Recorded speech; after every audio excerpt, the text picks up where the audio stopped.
अस्सलाम वालेकुम दोस्तों, क्या हाल चाल है। तो फाइनली भैया, अच्छा आप लोग बताएं उस्ताद।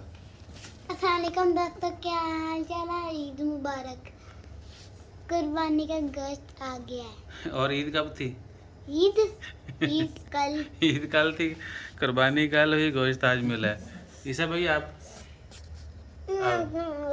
क्यों नहीं बताओगे?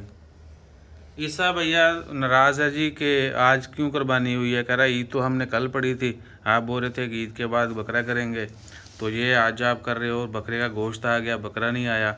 बकरा किधर है? मैंने इसको बोला आओ बकरा लेके आते नीचे से, तो वो ऑनलाइन बुक किया था, तो जो है ना वो गोश्त आना था आज, क्योंकि वो ऑनलाइन में फर्स्ट डे कुर्बानी होती है, सेकंड डे जो है फिर वो गोश्त की डिलीवरी होती है। हम सुबह जाके ला सकते थे, यानी पिकअप भी कर सकते हैं आप, लेकिन बस आपको पता ही है फिर मौसम और लेज़ीनेस सोचा कि होम डिलीवरी हो जाए। अच्छा, इसमें इसके अंदर बकरा है, वो बैठा छुपा हुआ है। हाँ? चलो ईद मुबारक तो बोलो दोस्तों को। ईद मुबारक बोल दो। ईद मुबारक। ये ईसा के बेचारे के जो है ना वो उम्मीदों पे पानी फिर गया, कह रहा है बकरा किधर है, हमने खुद काटने। चलो अल्लाह अल्लाह हाफिज़ बोल दो दोस्तों को।